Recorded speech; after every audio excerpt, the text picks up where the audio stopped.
बिस्मिल्लाहिर्रहमानिर्रहीम। फसल से मुराद वो ज़रूरी पैदावार है जो ज़मीन पर एक ख़ास मौसम में काश्त की जाए। पाकिस्तान के रेवन्यू और ज़रूरी कवानीन में फ़सलों को 2 बुनियादी हिस्सों में तक़सीम किया गया है, जिनको रबी और ख़रीफ़ कहते हैं। ये सिर्फ़ ज़रूरी नहीं बल्कि कानूनी हैसियत भी रखती है।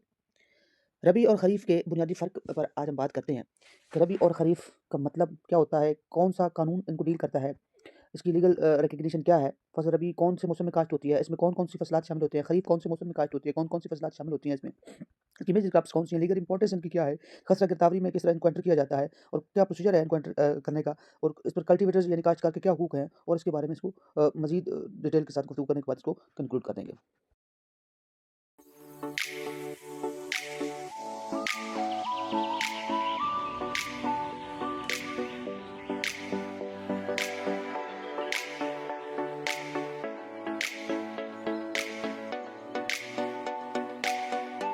पाकिस्तान में रबी और खरीफ फसलों को दर ज़ैल कवानीन के तहत तस्लीम किया गया है, यानी कि इन कवानीन के पेश नज़र इनको डिस्कस किया जाता है। खरीफ और रबी को ये कवानीन डील करते हैं, इनमें इनका जिक्र है। West Pakistan land revenue act 1967, Punjab land revenue rules, Punjab tenancy act 1887। ये 3 कवानीन हैं और ये रूल्स हैं जिनके तहत फसल रबी और खरीफ को डिस्कस किया गया है, और जब ज़रूरत पड़ती है या जब केसेस होते हैं तो इन कवानीन से मदद ली जाती है, जो रबी और खरीफ की फसलात का ड्यूरेशन, इनकी डेफिनिशन और इन जो डिस्क्राइब्ड फसलात हैं उनके बारे में ये बताते हैं कि ये कवानीन डील करते हैं। इन कवानीन के तहत फसलों का अंदाज़ खसरत गदावरी में किया जाता है, जो कानूनी शहादत समझी जाती है।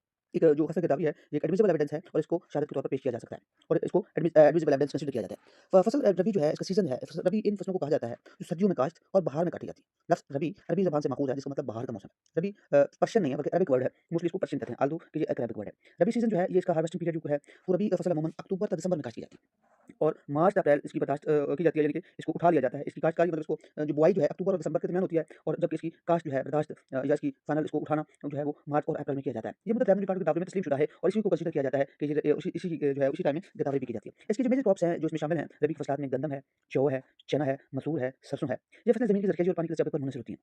व्हेरेज़ अब तो डिफरेंट मौसम्स में ये हाइब्रिड जब आए हैं बीज, तो इन फसलों को दोनों मौसमों में काश्त किया जाता है, लेकिन जो बुनियादी तौर पर यही 2 फसलात हैं जो रबी में काश्त होते हैं। देखिए जो लीगल इंपॉर्टेंस है वो रबी क्रॉप्स की, ये रबी की फसल के अंदाज़ से ही साबित होता है कि ज़मीन पर असल काश्तकार कौन है, यानी कि मुज़ारिया काश्तकार है, मालिक काश्तकार है, और जब इसकी गिरदावरी होती है तो रबी में लिखा जाता है कि यानी कि दिसंबर से अप्रैल के दरमियान इस फसल को कौन काश्त कर रहा था, कब्ज़ा किसके पास था, आया काश्त मालिक कर रहा था या मुज़ारिया कर रहा था। अदालत रबी की गिरदावरी को अहम शहादत तस्वर करती है। व्हेरेज़ फसल खरीफ जो है जिसे समर क्रॉप्स भी कही जाती है।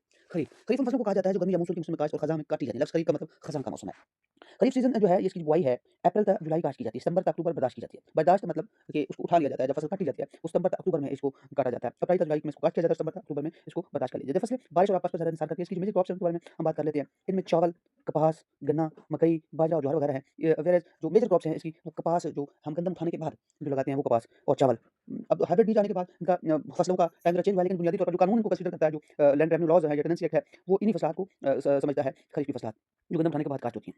देखिए जो लीगल इंपॉर्टेंस है खरीफ की फसल ज़रूरी किराए के तयन पर ही होती है, जब यानी कि जब कोई टैक्स लगाया जाता है जो सरकारी अलॉटमेंट रकमों पर, उसके बारे में इसकी बड़ी अहमियत होती है कि कितनी पैदावार हुई है, उस हिसाब से किसान के साले के लिए, मुज़ारिब मालिक के हकूक के लिए बुनियादी कवानीन जो है वो फराहम करती है।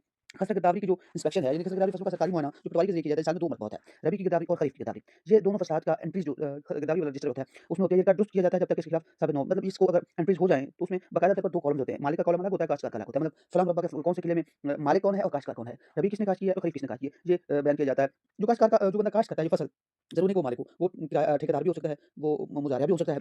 तो उनकी एंट्रीज़ हैं कि ये सिर्फ़ काश्तकार की एंट्री को बताती है कि कौन इसको कौन से मरबे, कौन से किले में कौन बंदा काश्त कर रहा है। कानून के मुताबिक कई फसल का हक काश्तकार को हासिल होता है। मतलब कि अगर कहीं पर कोई वंडा तकसीम वगैरह हो जाती है, तो जो ठेकेदार या जो हिस्सेदार जो फसल काश्त कर रहा होता है, तो उसकी जो फसल की गिरदावरी के मुताबिक अगर किसी को वंडा भी और दखल भी दिया जाता है, तो फिर भी जो खड़ी फसल है, उसका हक काश्तकार को होता है कि वो उसको बर्दाश्त करे। ज़ाहिर है कि फसल पकने से पहले बेदखल नहीं किया जा सकता। ज़बरदस्ती फसल तलफ करने पर मुआवज़ा वाजिब अदा होता है, यानी कि आप अगर जो है आप करते हैं मद्देमालन पैसे जमा करवाएँ। रबी कोर्स और केसेस में इसका जो रोल है, रबी और खरीफ फसलें फसल कब्ज़ा के तनाज़ात, मुज़ाहरत के मुकदमात और ज़मीन की तक़सीम, कुदरती आफ़ात, नुकसान का तख़मीना वगैरह में भी होती हैं कि अगर ज़ाहिर है जब फ्लड आते हैं, तो उसमें भी ये असेस किया जाता है कि कितना नुकसान हुआ है, तो फसल की रबी और खरीफ के हिसाब से मुतय्यन किया जाता है कि इस ज़मींदार का कितना नुकसान होगा। तो इसका कंक्लूजन ये हुआ कि रबी और खरीफ सिर्फ ज़रूरी इस्लाहात नहीं बल्कि रेवेन्यू, कानून, कब्ज़ा और हुकूक की बुनियाद हैं। इन फसलों को दुरुस्त समझ के बगैर ज़मीन से मुतल्लिक़ कानून को मुद्दों पर नहीं समझा जा सकता।